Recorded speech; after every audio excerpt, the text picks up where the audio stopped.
오늘도 우리 본당에서 또 가정에서 산부 예배를 드리는 모든 성도들에게 하나님께서 복 주시고 지켜주시고 은혜와 평강 주시기를 주님의 이름으로 축원합니다. 전 세계 코로나 확진자가 119개의 나라에서 4,600만 명이 넘었습니다. 그리고 사망자가 120만 명이 넘었습니다. 우리나라는 그렇게 많은 사람이 죽지 않았지만은 제2차 감염이 오지 않을까 그렇게 조심하고 있습니다. 흑사병을 통하여서 인류의 역사가 바뀌어졌습니다. 그리고 전년도를 통하여서 인류의 역사가 바뀌었는데 코로나를 통해서 우리의 삶이 완전히 지금 바뀌어지지 않았습니까? 지난 주간에는 미래학자 최현식 목사님이 쓰신 부제가 바이러스가 바꿔놓은 세상, 교회의 사역은 어떻게 달라지는가? 본 제목은 코로나 이후 3년 한국교회 대담한 도전하는 이런 책을 지난 주간에 읽었습니다. 그 책에는 앞으로 3년, 이 코로나 이후의 3년 동안에 우리가 어떻게 내 신앙과 교회를 개혁하느냐, 잘 보내느냐, 여기에 따라서 앞으로 수십 년 동안 교회가 잘 되기도 하고 잘 못 되기도 하는 그런 이 기로에 한국교회가 지금 서 있다 하는 이야기를 아주 힘주어서 강조하는 책을 읽었습니다. 코로나가 우리의 삶뿐만 아니라 신앙도 바꾸어 놓았습니다. 우리의 경제도 바꾸어 놓았습니다. 생각도 바꾸어 놓았습니다. 인간 관계도 바꾸어 놓았습니다. 물론 코로나가 끝나면은 다시 일상으로 돌아가겠지만은 코로나 전과 같은 삶으로 돌아갈 수 없다는 것이 일반적인 학자들의 견해입니다. 엄청난 변화를 경험하게 될 것인데 이런 변화하는 세상 속에서 우리가 어떻게 대처해야만 세상을 변화시키고 세상을 구원하는 성도와 교회가 될 수 있을 것인가, 어떻게 해야 사명을 감당하는 교회가 될 수 있을 것인가 하는 것을 몇 가지로 살펴보고자 합니다. 오늘 본문에서 하나님은 어떤 하나님으로 묘사되고 있습니까? 자, 여기 보면 너희의 구속자, 너희의 창조자, 너희의 왕, 바다 가운데 길을 내는 분, 또 세일을 행하시는 분, 광야의 길을, 사막의 강을 내시는 분, 여러 표현들이 나오고 있습니다만 이것을 한마디로 좀 요약을 하면 하나님은 새 일을 행하시는 분이시다, 그렇게 요약할 수가 있겠습니다. 세상에 저절로 되어지는 것이 아니고 불교인들이 말하는 것처럼 세상은 돌고 도는 윤회가 아니라 세상은 하나님이 이끌어 가십니다.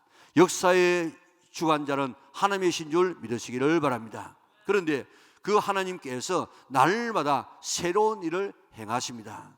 특별히 하나님은 어떤 위기가 있을 때마다 큰 일, 새 일을 행하시는 하나님이십니다. 이스라엘 백성들이 애굽에서 나와서 홍해 광야길로 들어갔습니다.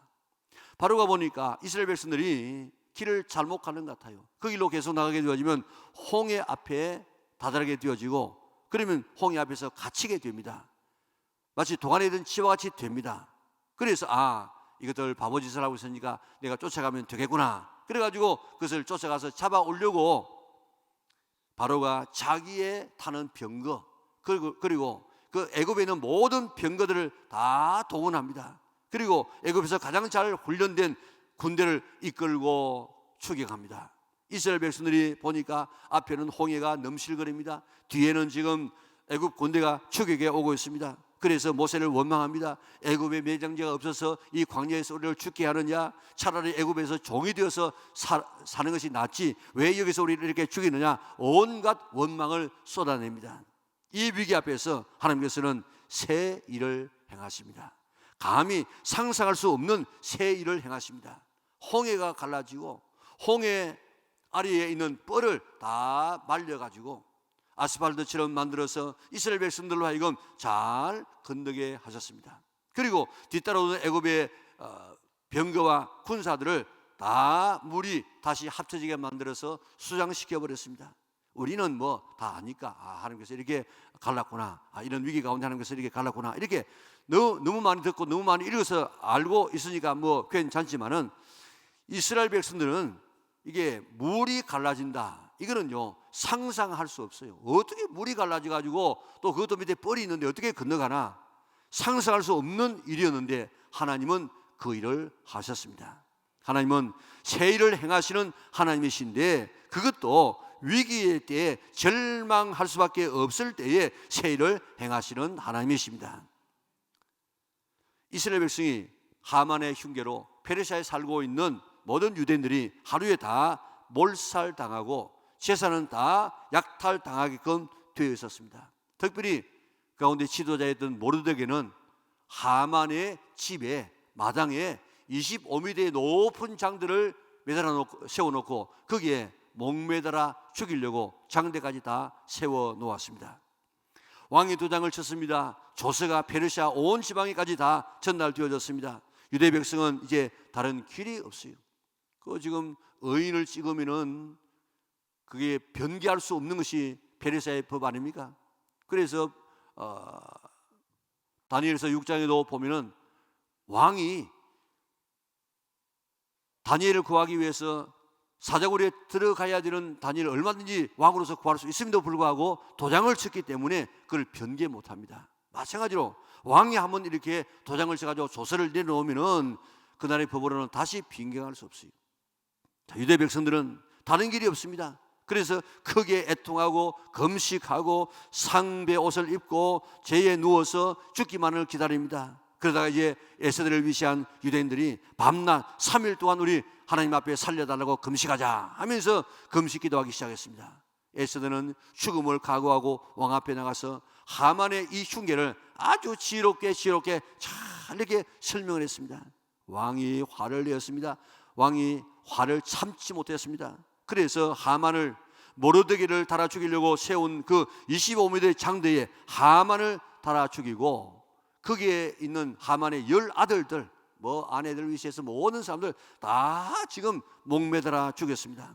그리고 거기에 동참했던 사람들 다 죽였습니다. 그래서 그날에 페르시아에 살고 있는 페르시아 사람들 가운데서 나는 이제 유대인 되겠다 이래가지고 유대인으로 온 사람이 많았다는 것입니다. 유대인들의 몰살 위기에 하나님께서 새 일을 행하셨습니다. 그래서 불임절이라고 하는 이런 절기가 생겨서 지금도 유대인들은 그 절기를 지키고 있지 않습니까? 구약시대에만 해도 적어도 수백 가지의 기적이 있는데 이런 기적 대부분이 언제 일어나느냐? 위기의 순간에 일어났습니다. 사람들은 절망하고 낙심할 그때에 하나님은 새 일을 행하셔서 그 어려움을 극복하고 더 좋은 것으로 이스라엘 백성들에게 주신 하나님이 우리가 믿는 하나님이신 줄 믿으시기를 바랍니다. 우리는 지금 코로나라고 하는 이 전염병, 우리 시대에 한 번도 경험해 보지 못한 전염병 때문에 우리의 일상이 완전히 뒤바뀌어졌습니다. 인간 관계가 흐트러졌습니다. 사람 만나기를 무서워합니다. 경제가 무너졌습니다. 나라뿐만 아니라 세계 경제 전체가 지금 무너지고 있습니다. 신앙생활도 지금 얼마나 지금 혼란스러워하는지 모릅니다. 그런데 이런 위기는 어떤 때입니까? 이런 인간의 위기는 하나님에게 있어서는 새 일을 행하실 때인 줄 믿으시기를 바랍니다. 하나님은 평범할 때 새 일을 행하지 않다가 위기가 오면 새 일을 행하시는 하나님이십니다. 그러므로 우리에게 위기가 올 때에 이 위기만 보고 절망하고 낙심하고 좌절하고 포기하지 말고, 이때가 바로 하나님께서 역사하실 때구나, 이때가 하나님께서 일하실 때구나, 하나님께서 새 일을 하실 때이구나, 하나님께서 어떤 분인가를 보여줄 때이구나, 이때가 바로 우리가 복받을 때이구나, 이때가 하나님을 만날 때이구나, 이때가 바로 하나님 앞에 은혜 받을 때이구나, 그렇게 생각하고 하나님을 바라볼 수 있기를 바랍니다. 하나님을 의지할 수 있기를 바랍니다. 하나님의 새 일을 기대하시기를 바랍니다. 그러면 이 위기는 하나님의 새 일, 하나님께서 하시는 새 일을 볼 수 있고 축복의 기회가 될 줄 믿습니다. 코로나라는 이 위기가 크게는 국가적인 차원에서 위기고, 또한 교회적으로도 위기고, 가정적으로 위기고, 내 개인적으로도 위기일 수 있지만은, 고통일 수 있지만은, 힘든 절망의 순간이 있을 수 있지만은, 하나님이 새 일을 할 수 있는 절호의 기회도 된다 하는 사실을 믿으시기를 바랍니다. 코로나의 위기가 위기로, 고통으로 끝나지 말고 하나님의 새 일을 행할 수 있는 기회로 삼으시기를 바랍니다. 축복의 기회로 삼으시기를 바랍니다. 하나님은 이렇게 멋지신 하나님이십니다. 바다 가운데 어떻게 길을 낼 수 있습니까? 하나님만이 하실 수 있습니다. 사막에 어떻게 강을 낼 수 있습니까? 하나님만이 하실 수 있는 하나님이십니다.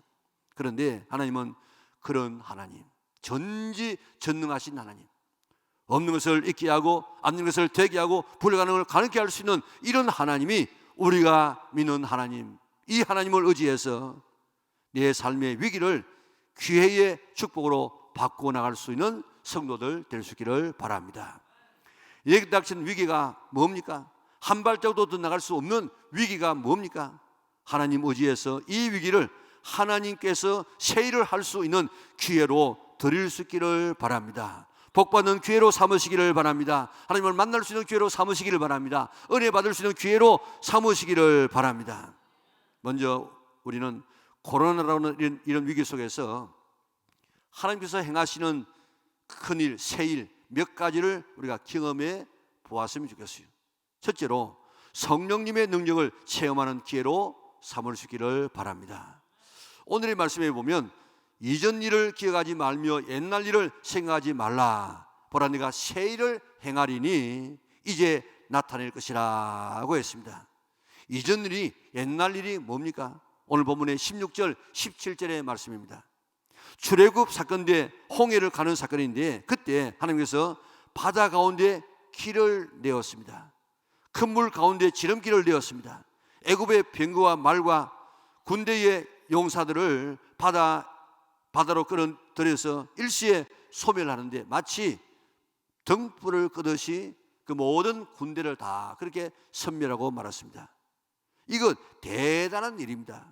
이제 그것 잊어버리라는 그것. 왜요? 그거보다도 더 큰 일, 더 새 일을 내가 하시겠다는 것입니다. 그것이 바로 바벨론에서의 해방입니다. 당시 바벨론은 상대가 되는 나라가 없었습니다. 최강대국이었습니다. 지금 미국하고도 비교 안 될 만큼 그런 이 강대국이었습니다. 천년적인 요새가 있었고, 그리고 잘 훈련된 군대가 있었습니다. 바벨론이 무너지고 이스라엘이 거기서 해방되어 온다, 이거는 상상이 안 되는 그런 일이었습니다. 또 바벨론에서 이스라엘까지, 예루살렘까지 거리가 얼마나 되는가 하면은 직선으로 한 900km 됩니다. 그리고 이제 이 좋은 땅을 둘러가지고 이렇게 돌아가는 길이 1500km입니다. 그 사막의 길을 내고 강을 내어서 내 백성이 물을 마시면서 평안히 돌아오게 하시겠다. 이거는 이스라엘 백성들이, 저 바벨론의 포로 생활하고 있는 이스라엘 백성들이 상상할 수 없는 일이었습니다. 그런데 이건 여기서 끝나지 아니하고 예수님께서 오셔서 메시아 시대가 되어지면 하나님께서, 예수님께서 성령님을 보내주셔가지고 사막과 같은 우리의 인간의 마음에 성령의 강이 흐르게 하여서 생명의 약동하는 삶, 축복의 삶을 살게 하시겠다 하는 약속까지 연결됩니다. 황무지가 장미꽃같이 피는 것을 볼 때 이 찬송이 바로 그때를 위해서 준비된 찬송입니다. 그런데 하나님은 위기의 시기마다 약속한 성령님을 보내주셔서 위기를 기회로 삼으신 하나님이십니다. 첫째, 성령께서 강림하실 때가 언제였습니까? 예수님께서 십자가에 못 박히시고 부활하신 이후에 한 50일 되는 날이었습니다. 예수님을 못 박아 죽이고 또 예수님을 따르는 이런 제자들도 다 잡아 죽여서 예수 운동을 끝내려고 하는 것이 당시의 종교 지도자들의 계획이었습니다. 그래서 제자들은 살기 위해서 숨었습니다. 그리고 자기의 고향으로 내려갔습니다. 세급으로 돌아갔습니다. 그리고 성령 강림 이후의 상황을 한번 보세요. 야고보를 칼로 죽이니까 유대인들이 굉장히 좋아합니다. 그래서 베드로까지 죽이려고 옥에 가두었다가 하나님께서 탈출시키지 않습니까? 베드로와 요한을 산헤드린 공회에 불러놓고 다시는 예수 이야기하지 말라고 이야기했습니다. 협박했습니다. 스데반이 순교당하고 난 다음에 대대적인 이 핍박이 예루살렘에 일어나기 시작했습니다. 그래서 사도 외에는 누구도 그게 살 수 없었어요. 그래서 다 지금 흩어졌습니다. 예루살렘을 다 떠났습니다. 이런 위기의 순간을 어떻게 이기고 나갈 수가 있겠습니까? 이런 위기 속에 어떻게 복음이 전파되고 어떻게 복음을 전할 수 있는 용기가 생기겠습니까? 이런 위기를 극복할 수 있는 길을 여신 하나님이신데, 바로 그 세일이 바로 성령 강림입니다. 성령 강림이 없었으면 그 위기를 넘어갈 수 없었습니다. 그리고 생명을 걸고 복음을 전하지 못했고, 또 이런 성령의 역사가 없었으면 복음을 받아들이는 사람들의 마음도 열리지 않았습니다. 그래서 하나님은 그 위기를 극복할 수 있도록 성령님으로 충만케 해 주었습니다. 이게 바로 세일입니다. 그러므로 내 삶의 위기는, 고난은 성령님을 만날 수 있는, 성령님의 기름 부으심을 받을 수 있는 가장 절호의 기회임을 믿으시기를 바랍니다. 성령님 받으면 길이 보입니다. 성령님 받으면 당면한 문제를 해결할 능력이 생깁니다.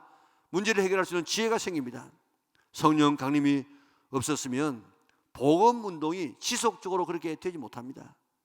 성령 강림을 통해서 하나님의 세일을 열어서 사마리아와 땅끝까지, 그리고 복음이 전파되어지고 소아시아로, 그리고 그리스로, 로마까지 복음이 전파되지 않았습니까? 그러니까 초대교회의 그 위기를 극복할 수 있었던 세일은 바로 성령 강림이었습니다. 우리나라에도 마찬가지입니다. 우리나라에도 복음이 전파되어 가지고 뿌리를 내리게 된 이유는 다른 것이 아니고 바로 성령 강림입니다. 1907년 또 평양 대부흥 성령 강림이 일어나기 시작했는데, 그 당시 우리나라가 얼마나 힘들었는지 모릅니다.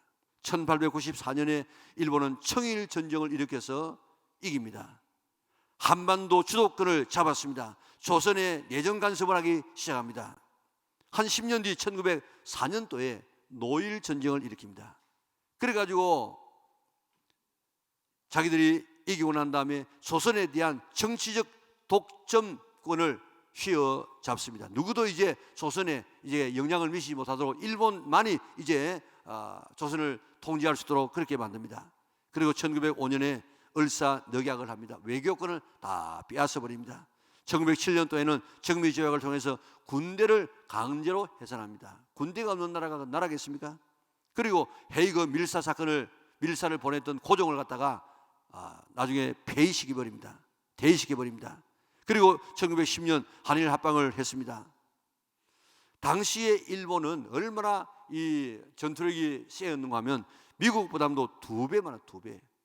그러니까 그들이 미국하고 싸우자고 저 진주만을 공격했지, 뭐 그런 힘도 없는데 덤벼들었겠습니까? 그러니까 이런 강대한 일본에 맞서 가지고 우리가 다시 독립한다, 이거는 상상이 안 되는 이런 때였습니다. 이렇게 우리 민족의 앞날이 캄캄했습니다. 희망이 보이지 않았습니다. 그런 가운데서 우리가 소망을 품을 수 있었던 비결은, 일제 압박을 이길 수 있었던 비결은 바로 하나님의 세일인데, 그 세일이 바로 평양의 대부흥 성령의 폭발이었습니다. 이 성령의 기름 부으심이 없었다고 하면 일제 압제를 이길 힘이 교회에게 없었어요. 3.1 운동을 이끌어갈 그런 이 민족의 종교가 될 수 있는 이런 주도력을 감당할 수 없었습니다.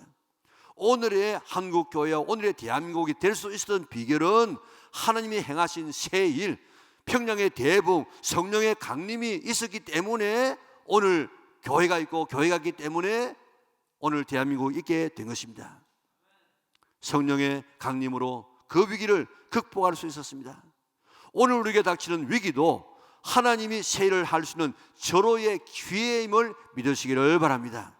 이 위기를 기회로 삼는 사람도 있지만은 이 위기로만 받아들이고 좌절하고 절망하고 낙심하는 이런 사람이 있을 수 있습니다. 우리 영락에 있는 모든 성도들은 이 위기를 기회로 삼으시기를 바랍니다. 어떤 기회요? 하나님께서 세일을 행하시는 기회로, 하나님께서 축복하시는 기회로, 하나님께서 우리를 바꿔주는 그런 기회로 삼는 성도들이 될지언정, 이 위기 앞에서 우리가 좌절하고 절망하는 성도들 오늘 이 장소에 한 사람도 있지 않기를 바랍니다. 하나님은 항상 위기를 세일로 바꾸시는 하나님이십니다. 코로나 위기 가운데서 첫 번째로 우리가 기대하는 세일이 바로 성령의 충만함입니다. 이 위기 가운데 하나님 앞에 열심히 기도해서 성령의 충만함을 받으면 길이 보입니다. 길이 열립니다. 환경을 극복할 수 있는 힘을 다하여 주십니다. 사막에 길이 생기고 사막에 강물이 생기는 놀라운 경험들을 할 수 있을 줄 믿습니다. 이번 코로나의 위기를 성령 충만 받는 기회로 삼을 수 있기를 바랍니다. 특별히 오늘부터 시작되는 다니엘 기도회는 은혜 받을 수 있는 절호의 기회입니다. 여러분들 이번 기회에 아마 대부분이 평신도들이 많은데 그 평신도들 보세요. 간증이 안 봐도 뻔합니다. 어떤 간증입니까? 내가 막다른 골목까지 갔다. 내가 절망까지 갔다. 어떻게 인간의 힘으로는 할 수 없었다. 그런데 하나님께서 내게 은혜 더하여 주셨다. 내가 기도하게 했다. 성령 주셨다. 그래가지고 오늘 내가 변화되어지고 회복되어져서 오늘 내 삶이 이렇게 바뀌어졌다. 이게 이번에 전부 공식입니다. 우리가 모여가지고 찬양하고 말씀 듣고 한 시간 동안 기도하여서 성령 충만 받는 성도들 되시기를 바랍니다. 성령 충만 받으면 오늘 어떤 위기 가운데서라도 헤쳐나갈 힘이 우리에게 생기는 줄 믿으시기를 바랍니다. 성령으로 충만한 사람 120명만 우리에게 지금 이번 기회에 일어난다고 하면 내 신앙도 살고 우리 교회도 새로워질 수 있는 줄 믿고 오늘 적어도 내가 이번 기회에 내가 은혜 받는 한 사람이 되리라 그렇게 결심할 수 있기를 바랍니다. 내가 이번에 행하는 이런 새 일의 주인공 되게 하여 주시옵소서. 성령님이 사모해서 이 위기의 시대에 쓰임받는 우리 은하계 온 성도들 될 수 있기를 바랍니다. 다음은 이번 위기를 예배 갱신의 기회로 삼아야 할 것입니다. 자, 일전에도 그 목회 칼럼에서 그런 이야기를 한번 드렸습니다. 하나님께서 이 예배를 못 드리도록 교회 물론 이 국가의 공권력을 통해 가지고 그렇게 했지만은 예배를 못 드리도록 한 것은 하나님께서 허락하시면 국가가 국가가 막을 수 있겠습니까? 그런데 하나님께서 허락하셨기 때문에 이 공권력으로 예배를 못 드리도록 막았는데 왜 막았을까? 여러분들 말라기 같은 성경을 보면 너희들이 드리는 예배 내 받기 싫다. 그 누가 받겠냐? 이제 그런 예배를 누가 막았으면 좋겠다. 그랬는데 오늘 예배가 막히는 모습을 바라보면서 하나님께서 우리가 드리는 예배를 기뻐하지 않으셨구나. 우리 예배 정말 하나님께서 받으실 만한 예배를 못 드려서 하나님께서 이런 기간을 통해서 막으셨구나 하는 것이 바로 탁 이렇게 느껴졌다고요. 그런데 오늘 이 본문에 보면 어떤 일들이 일어납니까? 덜 짐승들 성냥이 했는데 성냥이 1입니다. 1위와 타조도 부정한 음식인데 영적으로 하면 이방인들 같은 사람인데 이것들도 하나님을 존경하고 다른 분에게는 하나님을 공경하고 다른 분에게는 하나님 앞에 영광을 돌리고 그랬습니다. 이런 짐승들까지 하나님 앞에 나올 수 없는 부정한 이런 짐승들까지라도 하나님을 높이게 될 것이고 내 백성은 하나님을 찬송하게 될 것이다. 다시 말하면 하나님께 영광을 돌릴 수 없는 짐승까지도 사람까지도 하나님 앞에 참된 예배와 찬송을 드릴 수 있게 하겠다는 것입니다. 우리가 이번 코로나로 인하여서 우리의 예배가 개혁되어져야 될 줄 믿습니다. 참된 예배 하나님께서 받으실 만한 예배를 드려야 될 줄 믿습니다. 이번 기회를 통해서 예배가 얼마나 귀한가를 우리가 알지 않았습니까? 비대면 예배는 어쩔 수 없어가지고 드리는 예배지만은 정말 하나님 앞에 대면에 대면. 그래서 출애굽교회 보세요. 계속해서 하나님께서 말씀하시기를 네 앞에 나와서 얼굴을 보이라. 얼굴을 보이면서 예배해야 그게 참된 예배가 되어지고 내 혼자만 아니고 온 믿음의 식구들 함께 어울려서 같은 이런 예배를 드려야만 여기에 하나님의 임재가 더 강하게 나타날 수가 있는 것입니다. 우리가 이제 예배드릴 때 찬송할 때 그저 찬송하지 말고 정말 가사를 따라가면서 그리고 우리의 몸으로 온몸으로 하나님 앞에 찬양 드리고 기도할 때도 이 기도가 하나님 앞에 상달될 수 있도록 정성을 다해서 기도하고 우리가 예물 드릴 때도 최선의 예물을 드리고 말씀을 드릴 때도 이게 하나님 말씀으로 우리가 믿고 받아들여서 우리 참 예배를 드려서 하나님을 만나는 예배, 하나님의 임재를 경험하는 예배, 삶을 변화시키는 예배, 치유와 회복이 있는 예배, 참 하나님께서 받으시는 예배를 드릴 수 있는 우리 영락의 온 성도들 될 수 있기를 바랍니다. 이번 이 코로나 기회를 통해서 또 우리의 삶의 기회를 위기를 통해서 성령 충만한 삶을 받는 그런 기회로 삼으리라.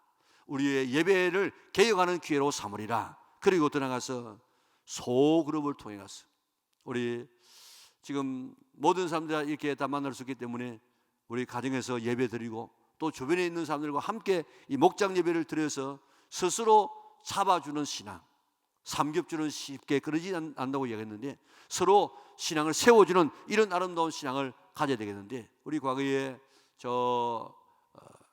중국이 공산화될 때 많은 사람들이 자, 이렇게 되어지면 이제 중국의 기독교는 사라지겠구나 그랬는데, 뚜껑을 열어보니까 예전에 핍박을 당할 그때보다도 수십 배로 지금 늘어난 것을 보았습니다. 왜 그런가?